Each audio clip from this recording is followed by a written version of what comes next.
प्रणाम। तो आज सीखेंगे हम खाने को प्रसाद किस प्रकार से बनाया जाता है।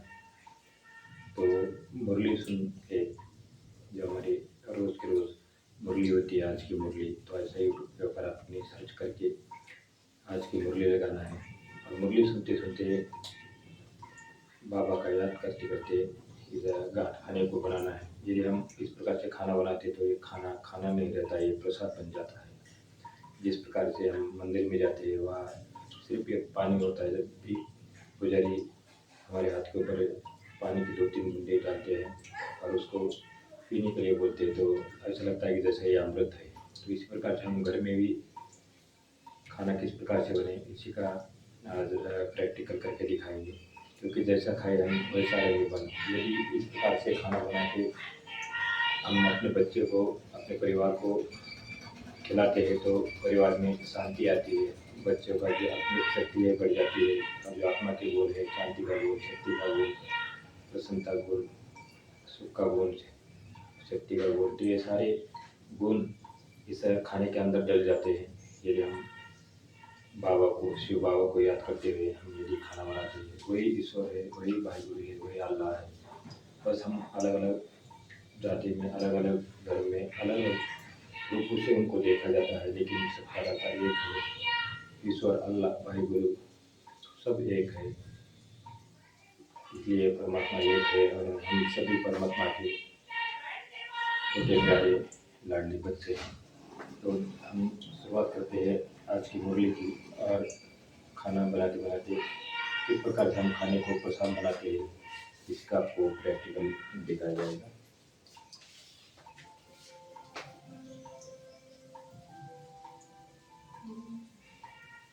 ओम शांति।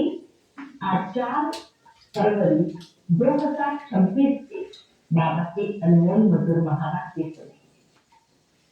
मुरली में बाबा हम बच्चों को एक पारिवारिक भाषण दे रहे, जहाँ बाप और बच्चे बाबा कहते दुनिया में भक्त आत्माएं भगवान की महिमा करते, बच्चे बाबा की क्या महिमा करें।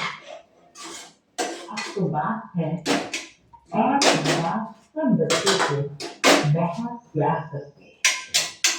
इसलिए जब हे बाबा कहते हैं तो हे बाबा अर्थात शिव बाबा के लिए कहते हैं। काफी बाबा कहते हैं बच्चे, ड्रामा के अंदर तुम्हें आत्माभिमानी बन करके अपना हीरो पार्ट बजाना है। इस आत्मा का अपना अपना पार्ट है, हमें किसी के पार्ट के साथ कभी रीत नहीं करनी है। हर आत्मा को बाबा ने यूनिक पार्ट दिया है। सवेरे सवेरे उठकर आपसे बातें करना, अर्थात हक करना है कि मैं इन शरीर की कर्मेंद्रिय से अलग हूँ। बाबा आप कितना मीठा हो जो हमें दुनिया की सबसे न्यारी निराली नॉलेज देते हो। कहते ये ज्ञान सबसे न्यारा निराला है। मनुष्य आत्मा इसको समझ ही नहीं पाते हैं, लेकिन तुम बच्चों को बाबा ने आदि मध्य अंत का संपूर्ण ज्ञान दिया है। तो सुनते हैं आपके बाबा के अनमोल मधुर महावाक्य। ओम शांति। मीठे बच्चे, संगम पर तुम्हें नई और निराली नॉलेज मिलती है।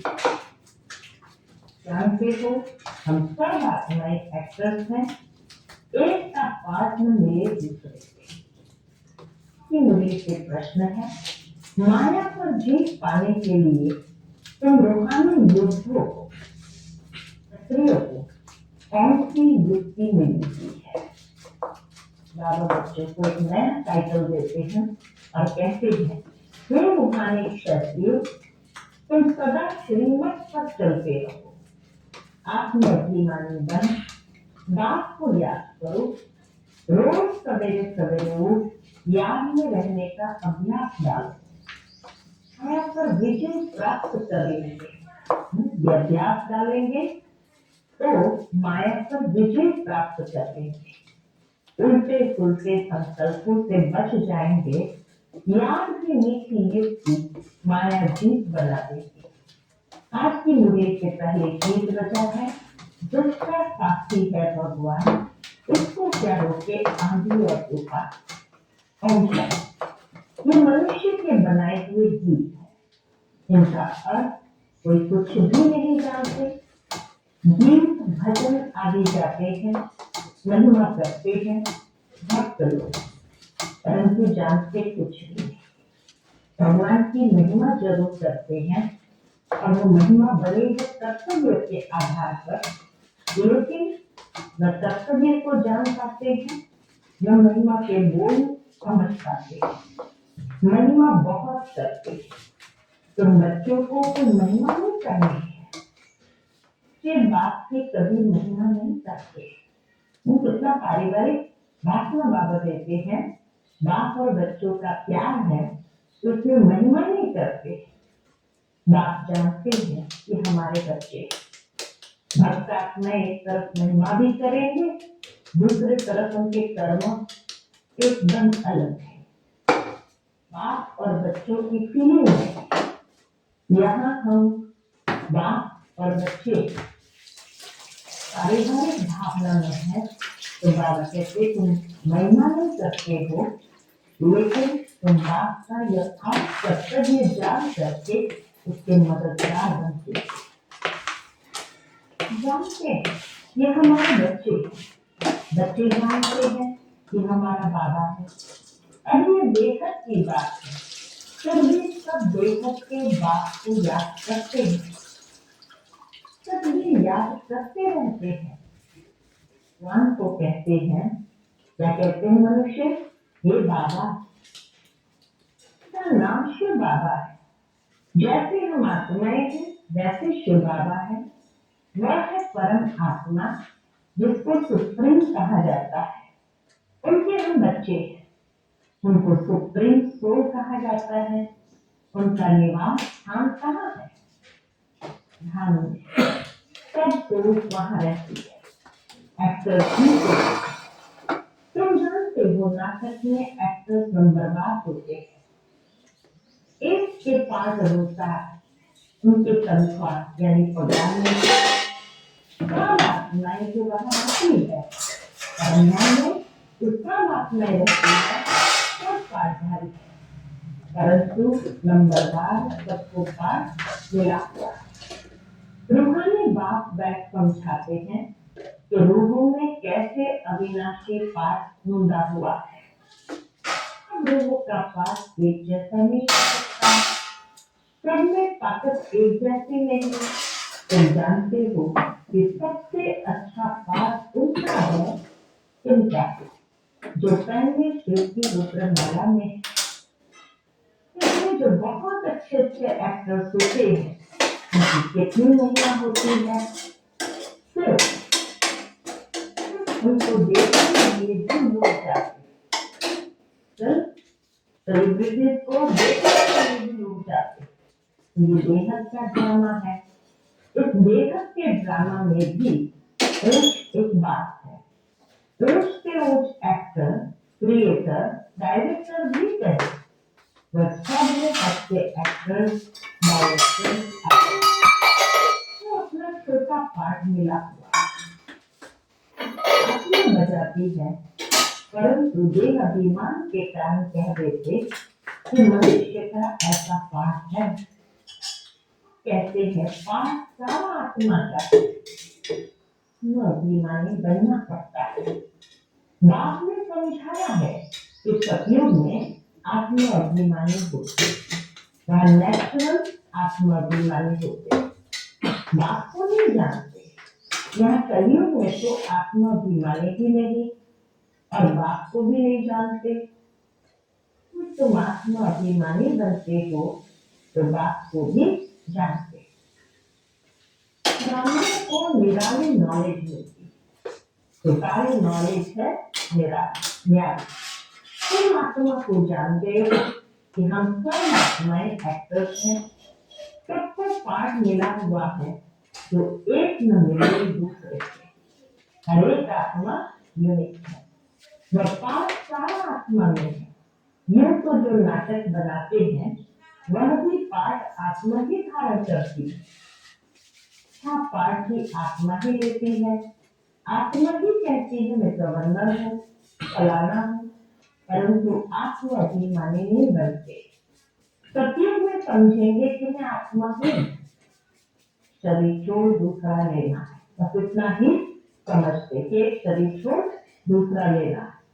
परमात्मा को वहां कोई नहीं जानते। इस समय तुम सब कुछ जानते हो।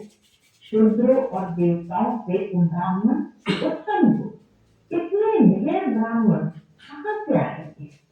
जो बनेंगे लाखों आते हैं प्रदर्शनी में।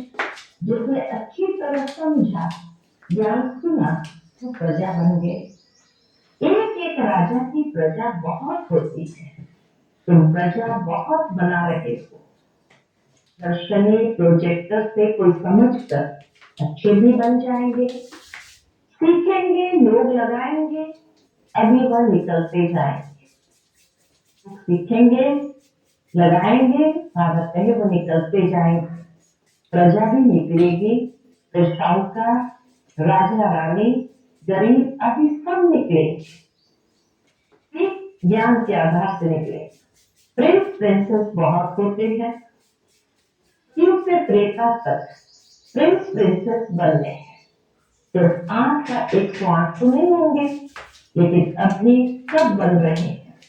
तुम सर्विस करते रहते हो। यह भी नथिंग न्यू। तुमने कोई फंक्शन किया, यह भी नई बात नहीं। एक बार किया है तो संगम पर यही धंधा करेंगे और क्या करेंगे? बात आएंगे पतितों को पावन बनाने। इसको कहा जाता है वर्ल्ड की हिस्ट्री ज्योग्राफी। नंबरवार तो हर बात में होता ही है। तुम्हारे लिए जो अच्छा भाषण करते हैं तो सब कहेंगे कि इसने बहुत अच्छा भाषण किया। दूसरे का सुनेंगे तो भी कहेंगे पहले वाले अच्छा समझाते थे। तीसरे फिर उनसे सीखे होंगे तो कहेंगे ये उनसे भी सीखे हैं। हर बात में पुरुषार्थ करना होता है कि हम उनसे ऊपर जाए। प्यार जो होते हैं वह झट हाथ उठाएंगे भाषण करने में। इंसान पुरुषार्थी हो, आगे चल मेल ट्रेन ट्रेन से पैसेंजर से मेल ट्रेन फास्ट ट्रेन बन जाए। जैसे मम्मा स्पेशल मेल ट्रेन थी, जल्दी दरमा की व्यवस्था को पाइए। बाबा का तो पता ही नहीं पड़ेगा क्योंकि दोनों इकट्ठे हैं। तुम समझ नहीं सकेंगे कि कौन कहते हैं। सदैव समझो शिव बाबा समझाते हैं। बाप और दादा दोनों जानते हैं, परंतु वह अंतर्यामी। बाबा को कहते अंतर्यामी। बाहर से कहते हैं ये तो बहुत होशियार है। बाप भी नहीं मानते, खुश होते हैं। लौकिक बाप का भी कोई बच्चा अच्छी तरह पढ़कर उच्च पद पाता है तो बाप समझते हैं कि ये बच्चा अच्छा नाम निकालेगा। और अब भी समझते हैं कि फलाना बच्चा इस रूहानी में होशियार है। मुक्ति तो भाषण है, किसको बाप का संदेश देना, समझाना। बाबा ने विशाल भी बताया था कि किसको 5 बच्चे थे। इन्हें पूछा कि तुमको कितने बच्चे हैं? तो बोला कि 2 बच्चे। कि तुमको तो 5 बच्चे हैं, तब कपूर 2 है। ऐसे बच्चे तो बहुत है, बाबा के पास भी बच्चे तो बहुत है। बाप कहेंगे कि यह डॉक्टर निर्मला बच्ची बहुत अच्छी है। और प्रेम से लौकिक बात को समझाए सेंटर खुलवा दिया है। ये भारत की सर्विस है। भारत को स्वर्ग बनाते हो तो भारत को नर्क राम में बनाए। बाबा बच्चों को देखते हैं कौन बच्चा कपूत है, कौन बच्चा योग्य है। तो बाबा ने आज इसीलिए विशेष निर्मला दीदी को याद किया। निर्मला दीदी बाबा के बॉम्बे से निकली हुई स्पेशल गति। निर्मला दीदी डॉक्टर थी, इसीलिए अपनी डॉक्टरी करते हुए अपने पिता को समझाया कि हमको सेंटर खोलना है, और इसी तरह से सेंटर खोल दिया। बाबा हमेशा निर्मला दीदी को निर्मल आश्रम कहते, क्योंकि पवित्रता जैसे बहुत ज्यादा दीदी के अंदर समाई हुई। तो इसीलिए बाबा भी कहते हैं कि निर्मल बच्ची बहुत अच्छी है, बहुत प्रेम से लौकिक बात को समझाए सेंटर खुलवा दिया है। ये भारत की सर्विस, तुम भारत को स्वर्ग बनाते, तुम भारत को नष्ट रावण ने बनाया। सीता कैद में नहीं थी, लेकिन तुम सीताएं रावण की कैद में थी। बाकी शास्त्र में सब दर्ज कथाएं, भक्ति मार्ग भी ड्रामा में है। जानते हो सत्य से लेकर जो पास हुआ वही होगा। आप ही पूछिए, आप ही पुजारी बनते। बात करके मुझे आकर पुजारी से पूछे बनाना है, पहले बोलने फिर आइडेंटिटी बनना है। सत्यों में सूर्यवंशी लक्ष्मी नारायण का राज्य था, राम राज्य तो चंद्रवंशी था। समय के साथ रूहानी क्षत्रिय अर्थात रूहानी योग्य, लड़ाई के मैदान में आने वाले को क्षत्रिय कहा जाता है। तो वो रूहानी क्षत्रिय, बाकी वह जिस्मानी क्षत्रिय, उनको कहा जाता है बाहुबल से लड़ना झगड़ना। शुरू में मन युद्ध होते, बाबा कहे शुरू में मन युद्ध होते, बाहों आदि आपस में लड़ते थे, तो दूसरे को पाते थे। अभी तो देखो बॉम्ब आदि बने हुए। ये क्षत्रिय हो, यह भी क्षत्रिय। तो क्या है, तुम माया पर जीत पाते हो, श्रीमत पर चल, तुमको रूहानी क्षत्रिय। तुम्हें भी सब कुछ कर रही है इन शरीर की कर्मेंद्रिय द्वारा। तुमको बात आकर सिखलाते हैं, बच्चे मुझे याद करने से फिर माया खाएगी नहीं। तुम्हारे विकर्म विनाश होंगे और तुमको उल्टा पुल्टा संकल्प नहीं आएगा। बात को याद करने से खुशी भी रहेगी, इसीलिए बात समझाते हैं। क्या समझाते कि बच्चे सवेरे उठकर अभ्यास करें। अभ्यास करेंगे वो भी बाबा सिखाते। बाबा आप कितने मीठे हो। सूरज कहती है बाबा बाप ने पहचान दी है, मैं तुम्हारा बाप हूँ। तो सृष्टि के आदि मध्यंत का नॉलेज सुनाने आया। मनुष्य सृष्टि का उल्टा झाड़ है। वैरायटी धर्मों की मनुष्य सृष्टि है, तो कहा जाता है विराट लीला। वैरायटी धर्मों की मनुष्य सृष्टि को कहा जाता है विराट लीला। बाप ने समझाया है कि इस मनुष्य झाड़ का मैं बीज रूप हूँ। मुझे याद करते हैं, कोई किस झाड़ का है, कोई किस झाड़ का है, फिर नंबरवार निकलते हैं। ये ड्रामा बना हुआ है। कहावत है कि फलाने ने धर्म स्थापक पैगंबर को भेजा। कहावत है कि फलाने ने धर्म स्थापक पैगंबर को भेजा, परंतु वहां से भेजते नहीं है। परमधाम से कोई किसको भेजते नहीं है। समय अनुसार उनका पाठ जैसे ही होता है वैसे वो आत्मा नीचे उतरती है। रामानुसार ठीक होता है। यह एक ही है जो धर्म और राजधानी स्थापन कर रहे हैं। ये दुनिया में कोई भी नहीं जानते। अभी है संगम, विनाश की ज्वाला प्रज्वलित हो गई। बाबा का ज्ञान यज्ञ ने रुद्र नाम रख दिया है। प्रजापिता ब्रह्मा द्वारा तुम ब्राह्मण पैदा हुए, तो वंश ठहरे ना। तो और बिरादरियां निकलती है। वास्तव में तो सब ब्रह्मा के बच्चे हो। ब्रह्मा को कहा जाता है ग्रेट ग्रेट ग्रैंडफादर। तीसरा है, पहले पहले ब्रह्मा उच्च, फिर पिंजरा निकलता है। कहते हैं भगवान सृष्टि कैसे रचते हैं? ना तो है जब वह प्रतीत होते हैं तब उनको बुलाते हैं, वही आकर दुखी सृष्टि को सुखी बनाते हैं। इसलिए बुलाते हैं बाबा दुख हरता सुख करता आओ। नाम रखा है हरिद्वार। द्वार अर्थात हरि का द्वार। गंगा बहती है, समझते हैं हम गंगा में स्नान करने से हरि के द्वार चले गए।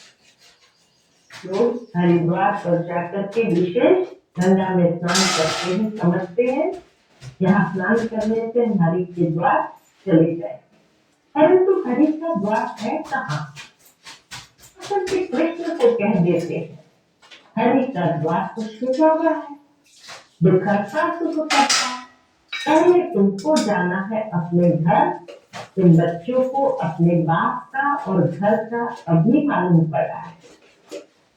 आपकी गद्दी थोड़ी ऊंची है, ऊपर में फिर युगल दाना, उससे नीचे फिर है विजयंती माला, तो विष्णु की माला। विष्णु के गले का हार वही फिर विष्णुपुरी में राज्य करते। हारों की माला नहीं है। क्यों? क्योंकि घड़ी घड़ी टूट पड़ते हैं।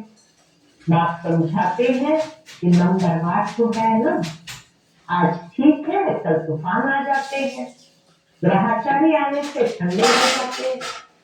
बाप कहते मेरी बनंती आश्चर्य सुनंती कथंती, ध्यान में जागंती, माला में पिरोंती, फिर एकदम भागंती, चांडाल फलंती।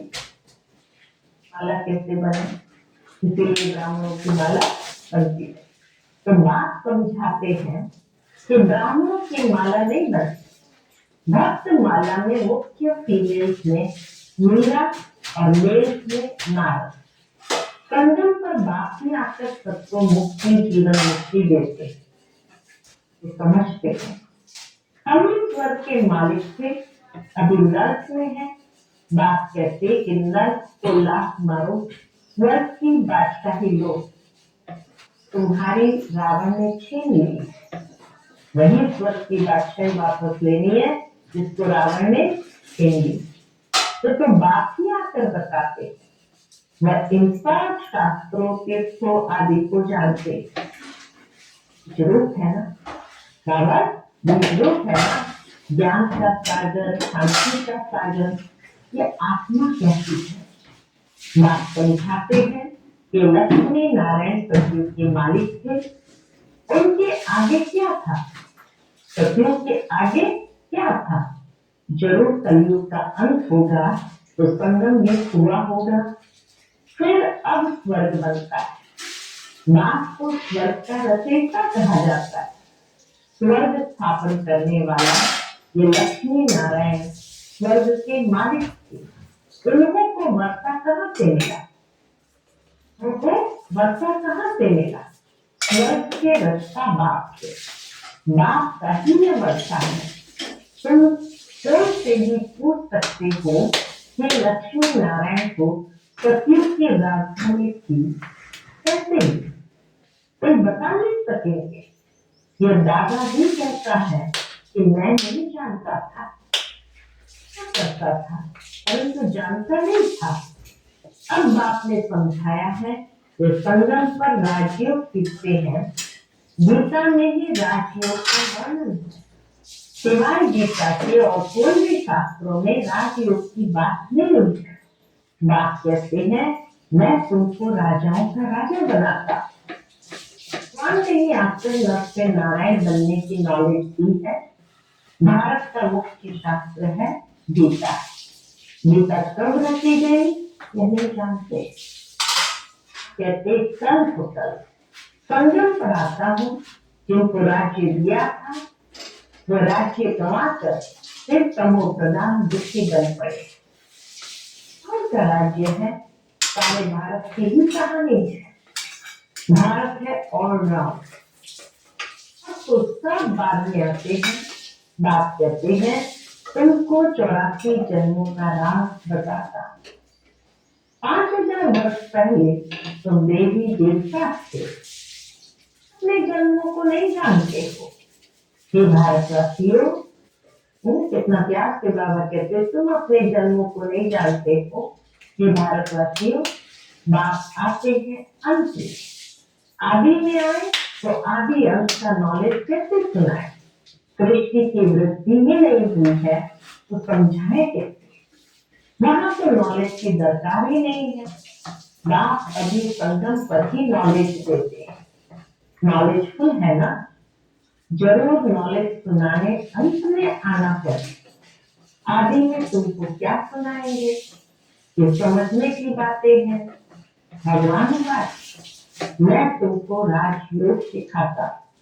ये यूनिवर्सिटी है पांडव गवर्नमेंट। अभी है संगम, यादव कौरव और पांडव। उन्हें बैठ सेनाएं दिखाई है। बात समझाते हैं यादव कौरव विनाश काले विपरीत बुद्धि, एक दो को गाली देते रहते हैं। बात विपरीत नहीं है, कह देते हैं कुत्ते बिल्ली सब में परमात्मा है। बाकी पांडवों की प्रीत बुद्धि थी।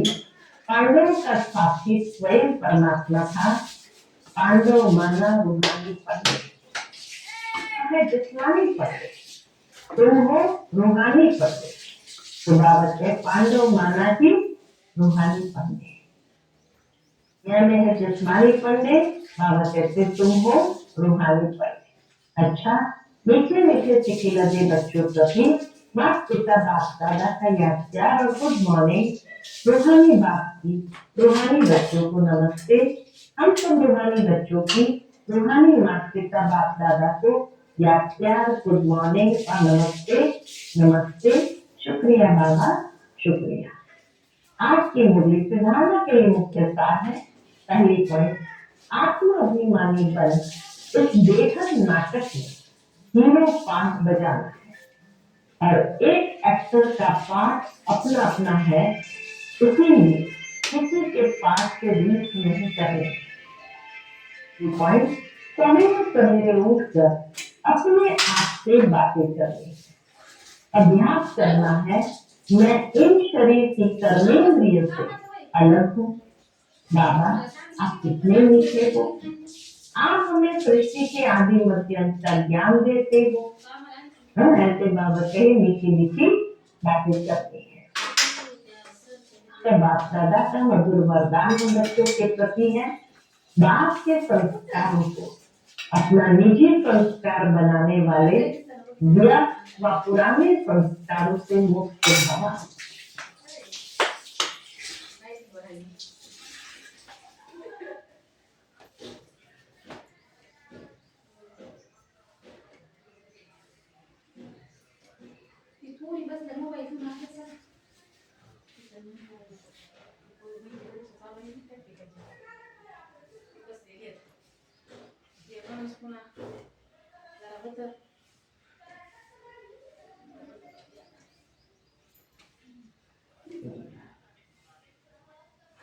मी बाजारात गेलते ना, त्याच्यामुळे क्लास मी चालली.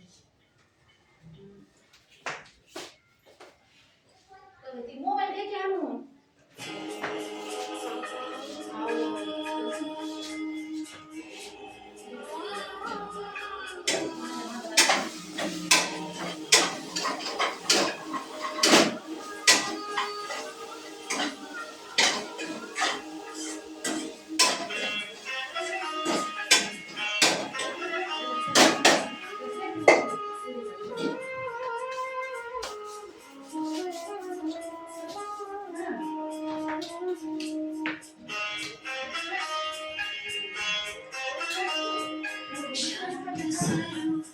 शक्ति स्वरूप प्रेम स्वरूप आत्मा, पवित्र स्वरूप सुख स्वरूप आनंद रूप आत्मा।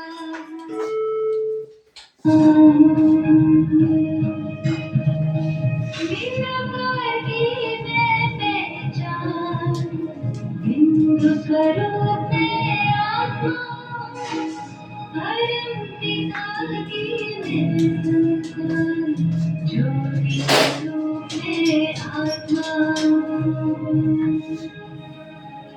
शांत स्वरूप शक्ति स्वरूप प्रेम स्वरूप में आत्मा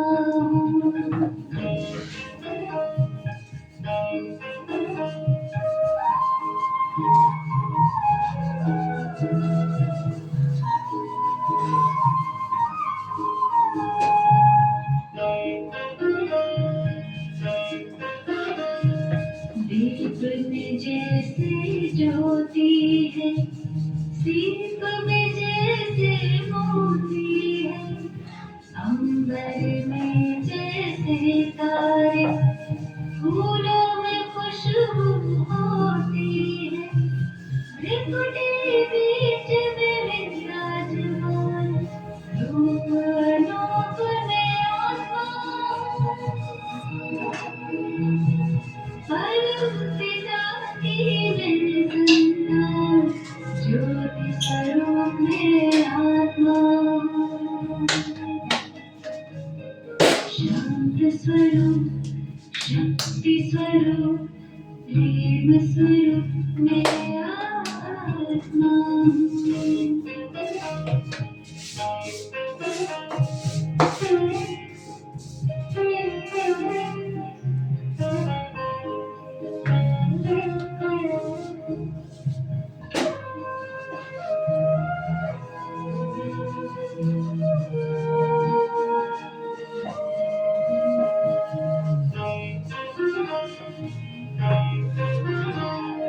देह नहीं मैं देखती हूँ सत्य गृह में यही हूँ शिव की प्यारी संत न्यारी आत्मा सभी की स्नेही हूँ दिव्य गुणों की मैं हूँ खान दिव्य स्वरूप में आत्मा परम पिता की मैं संतान ज्योति स्वरूप में आत्मा हूँ शांति स्वरूप शक्ति स्वरूप प्रेम स्वरूप में आत्मा हूँ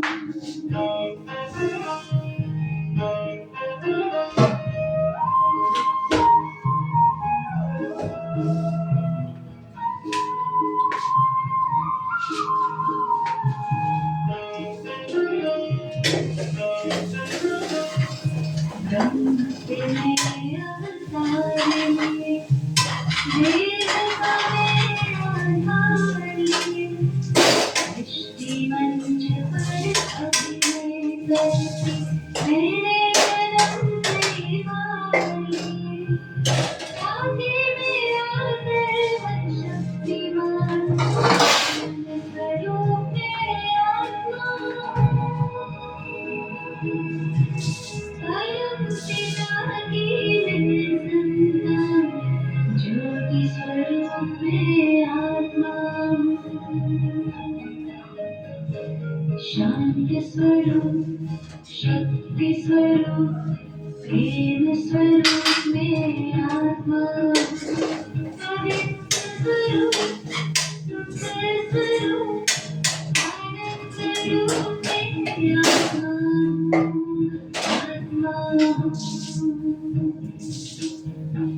शांत स्वरूप शक्ति स्वरूप प्रेम स्वरूप में आत्मा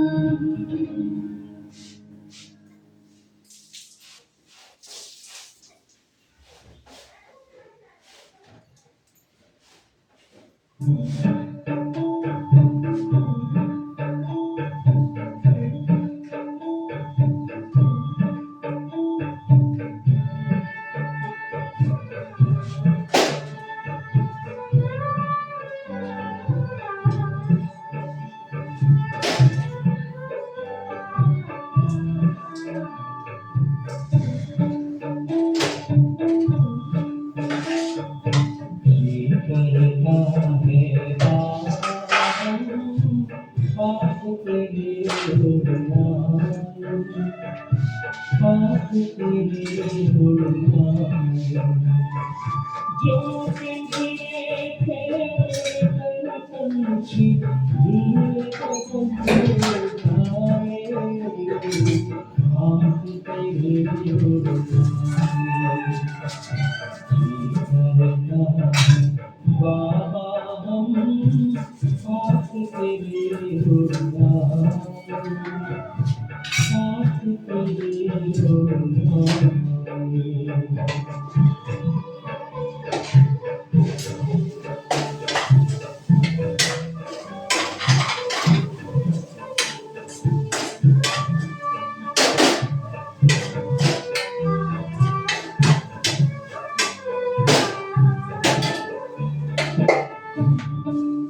तो देखिए किस प्रकार से रोटी बनती है। ये छोटे बच्चे के लिए होगी रोटी।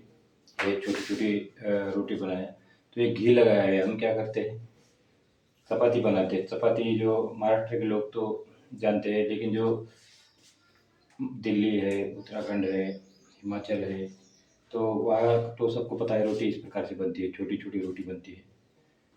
और हम क्या करते हैं, हमारे यहाँ चपाती बनाती है, जैसा कि ऊपर इसके ऊपर डालेंगे तो ऊपर ही तेल लगाते हैं। तो ऊपर जब तेल लगाते हैं तो ऐसा नहीं करना है। आज के बाद जितना भी जो गेहूँ की रोटी बनाते हैं तो इस प्रकार से घी लेना है। ये घी था, घी को थोड़ा सा पिघलना है, साइड में रखना है और इसके ऊपर सबसे पहले रोटी डालना है।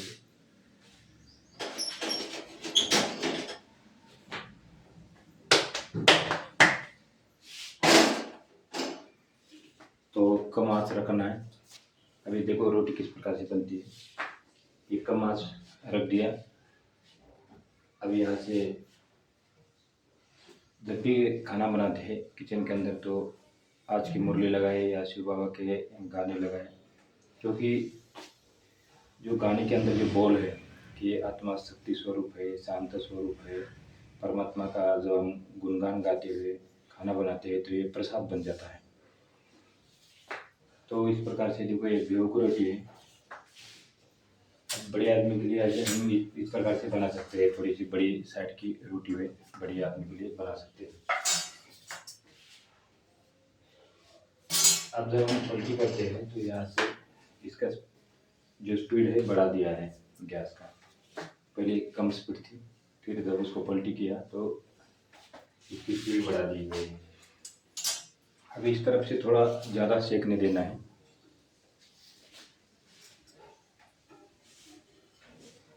तो सब्जी भी एक तरफ बन गई है, देखो।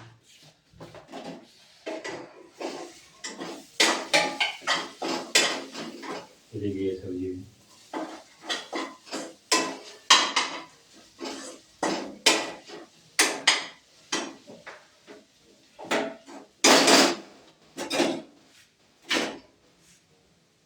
अभी पलटी नहीं किया है, बस उसी की जो साइड में जो कच्चा रहा है उसको पकाया जा रहा है अभी।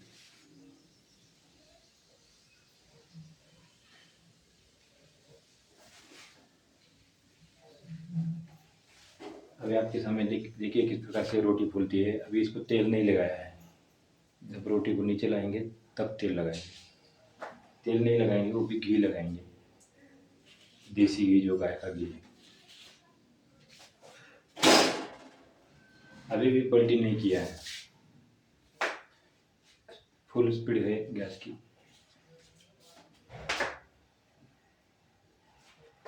और अब पलटी किया है, यहाँ से हल्का हल्का जब दबाएंगे, हल्का हल्का दबाना है, ज़्यादा नहीं दबाना है, क्योंकि इसके अंदर एयर जान देना है।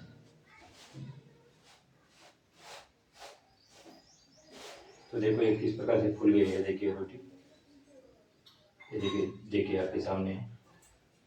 ये देखो रोटी किस प्रकार से फूल गई है, देखो आप खुद देखिए। हाथ जली है, बिल्कुल फूल गई है रोटी, देखिए। फिर इसको लगाते हैं। अब गैस हो गया बंद, इसका काम हो गया है। इसको नीचे आने के बाद लगाते हैं इसको देसी घी।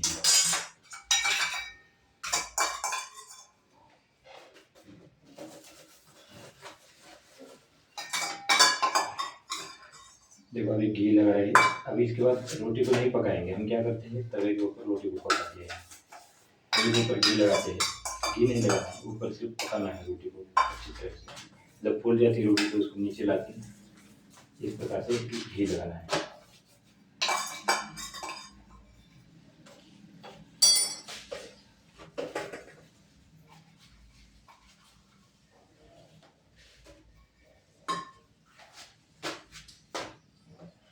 देखिए 2 प्रकार की रोटी आपके सामने बन गई है। ये है छोटे बच्चे के लिए और ये है बड़ों के लिए। तो छोटी रोटी और बड़ी रोटी। एक गेहूं की रोटी है। हम क्या करते हैं चपाती टाइप नहीं बनाना है, तो चपाती टाइप जब बनाएंगे तो पचता नहीं है। लेकिन जब हम इस प्रकार से रोटी बनाए तो ये कब्जे नहीं करेगा और आराम से पच जाएगा।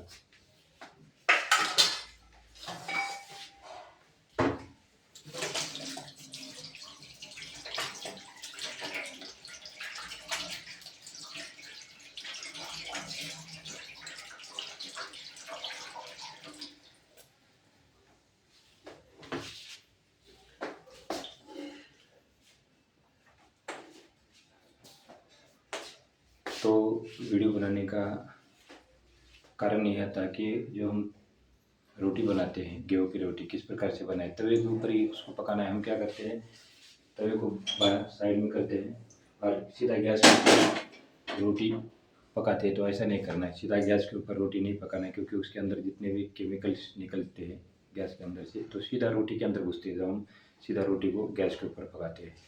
तो रोटी को हमेशा तवे के ऊपर ही पकाएं, पहली बात। और दूसरी बात है जो भी घी लगाना है इसमें रिफाइंड न लगाया जाए, इसमें देसी घी। जब नीचे रोटी डालोगे तो देसी घी लगाना है इसके ऊपर, तो नरम रहेगी। अभी दिन भर रोटी नरम रहेगी। इस प्रकार से रोटी बनाए तो ये प्रसाद बन जाता है। और जो भी व्यक्ति इस प्रकार से खाना खाता है, आपने सोचा होगा कि ये कोई घर में आए थे मेहमान, उनने खाना नहीं खाया, उनने बोला कि हम दूसरे जात से खाना नहीं खाते। उसका कारण ये होता है कि कोई किस टेंशन में खाना बनाता है, कोई किस टेंशन में खाना बनाता है।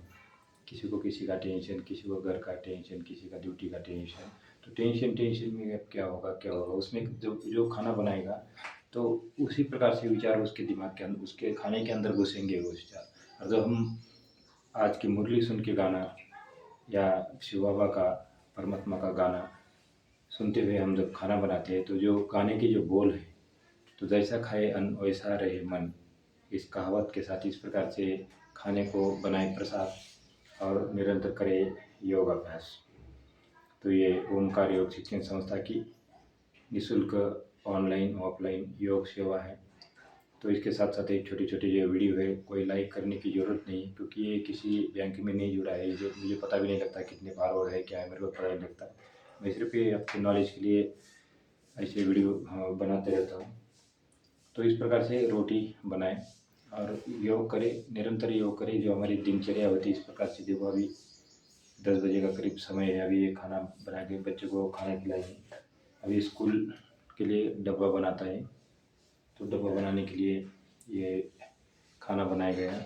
इसके बाद डब्बा बनाएंगे, उसके बाद 1-2 घंटे के लिए कैंप के लिए जाएंगे। फिर समय जो बचेगा, फिर अभी बर्तन पड़े हैं, यहाँ पर बर्तन धोने हैं, कपड़े पड़े हैं, बाहर कपड़े भी धोना है।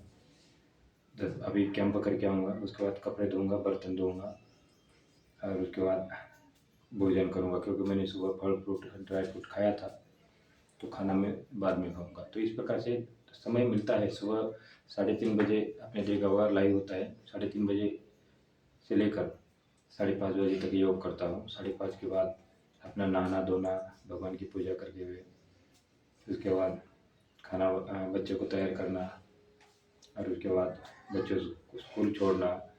तो जितने हमारी बहन लोग काम करती है सारे कार्य करता हूँ, आपने देखा होगा। तो इस प्रकार से पूरे काम करते हुए मैं योग अपना खुद के लिए 2 घंटा निकालता हूँ और लोगों के लिए 2 घंटा निकालता हूँ। तो ये 4 घंटा मेरे पास समय होता है। तो लोग बोलते तुमको समय कैसा मिलता है? मैं बोलता समय तो बहुत है, मेरे पास बहुत समय मिलता है। आप काम तो बताओ, आप योग तो करो, कहाँ कैंप करना है तो बताओ। मैं किसी को भी कैंप के लिए नहीं आ पाऊँगा ऐसा नहीं बोलता हूँ, क्योंकि मैं बोलता हूँ मेरे पास बहुत समय है, बहुत समय है। तो इस प्रकार से जब हम पॉजिटिव एनर्जी अपने आप को महसूस करते हैं। और ये हम जो शिव बाबा का जो फोटो है ये हर एक कैंपों में भी कहीं भी लेके जाते हैं। और हम जब ध्यान करने का समय होता है तो इस प्रकार से हम शिव बाबा का ध्यान रखते हैं। यही हमारे ईश्वर है, वाहिगुरु है, अल्लाह है और हमारे नूर है। सभी किसी भी नाम पे आप अलग अलग धर्मों में अलग अलग नाम से उनको जाना जाता है। यह हमारे परम पिता है। जिस प्रकार से हमारे पिता होते हैं उसी प्रकार के ये आत्मा के भी पिता होते हैं जिसको हम परम पिता बोलते हैं। तो इस प्रकार से देखिए, आपको बार बार बाबा को याद करने के लिए, शिव बाबा को याद करने के लिए इस प्रकार से हमने ये बनाए हैं। जहाँ भी जाते हैं अपने गले में टांगते हैं, कई बार बैग के अंदर रखते हैं, कई बार गले में टांगते हैं। जब भी किचन में भी जाए तो ये भी हमारे साथ में रहते हैं बाबा हमेशा। इसलिए लोग बोलते हैं कि सर आप किसी से बात भी नहीं करते हैं, आप किससे बात करते हैं? मैं बोला मैं अपने शिव बाबा से बात करता हूँ और ये मेरे साथ हमेशा रहते हैं। बस इसी प्रकार से एक पॉजिटिव एनर्जी मिलती है और उसके साथ साथ भगवान का स्मरण भी हो जाता है। और इस प्रकार से खाने को प्रसाद बनाएं और जब भी खाना हो जाता है तो ये इनने बहुत साथ दिया है, इस गैस ने साथ दिया है। सबने सारे इनका शुक्रिया करें और खाने का भी शुक्रिया करें, खाने को भी हाथ जोड़िए। और इस प्रकार से साधारण खाने को प्रसाद बनाएं। अभी जैसा ये प्रसाद बन गया तो इसका जब हम सेवन करेंगे तो अच्छे अच्छे विचार आएंगे मन के अंदर, दूसरे के लिए कुछ करने की भावना जागृत होगी, अपने लिए भी करेंगे और दूसरे के लिए भी अच्छा कोई कार्य करेंगे। इस प्रकार से जब हम प्रसाद खाते हैं तो इतना बोलते हुए मैं अपनी वाणी को देता हूँ विराम। Thank you very much. जय हिंद, जय भारत, प्रणाम।